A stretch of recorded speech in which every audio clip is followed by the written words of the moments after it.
चलिए, आप लोगों को गुड इवनिंग। कैसे हैं आप लोग? तो देखिए, आप लोग आज का क्लास करने के लिए हमारे चैनल को अभी तक सब्सक्राइब नहीं किए हैं तो सब्सक्राइब कर लीजिए, और वीडियो अच्छी लगे तो अंत में लाइक भी कर दीजिएगा।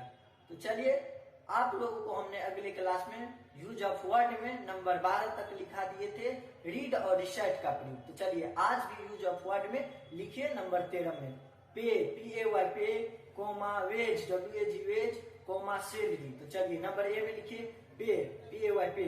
तो पे का प्रयोग किसी सामान के बदले, कोमा नियोजक के काम के बदले आदि के लिए प्राप्त धन को पे कहते हैं। जैसे देखिए, किसी काम के बदले हम किसी आदमी को काम के बदले पैसा देते हैं, या नियोजक जो काम करता है उसके बदले देते हैं, उसको चुकाने के लिए या धन प्राप्त धनराशि को जो मिलता है उसे हम पे कहते हैं। समझ गए?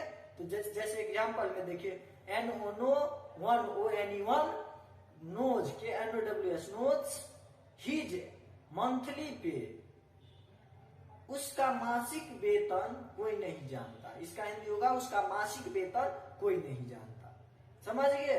तो यही होता है। नंबर बी में दीजिए वेज, WAG वेज।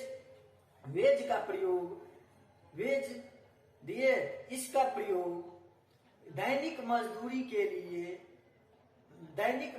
के लिए नगद राशि को बताने के लिए होता है।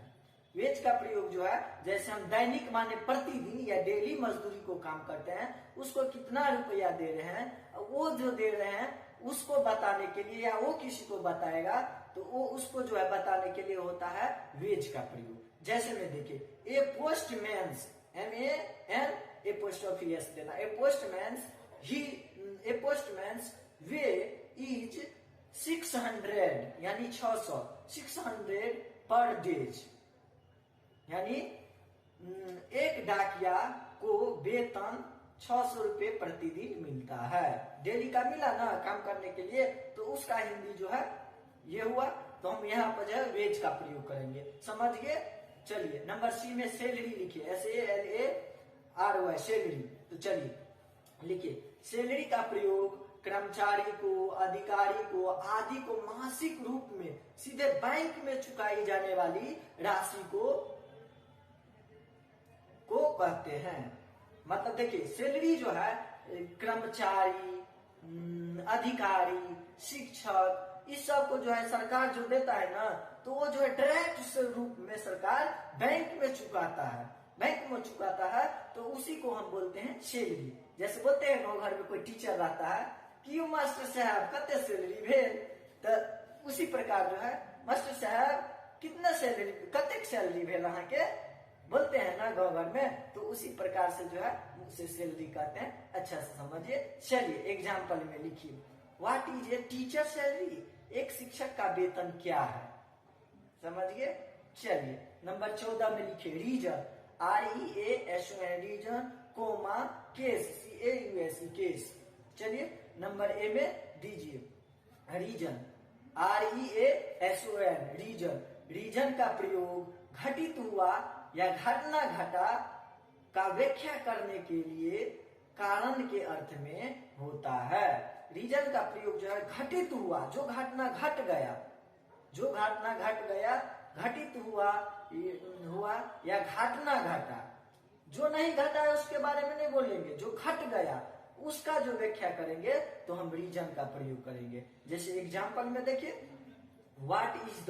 एग्जाम्पल में लिखिए, what is the reason for resignation.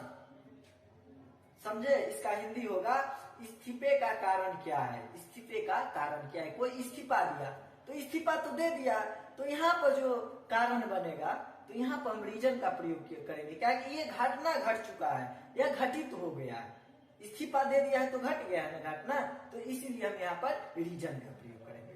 समझ गए? चलिए, नंबर बी में लिखिए केस, CAUSE केस। केस का प्रयोग किसी चीज को घटित करवाने के लिए कारण के अर्थ में होता है। केस का CAUSE केस का प्रयोग किसी चीज को घटित करवाने के लिए कारण के अर्थ में होता है।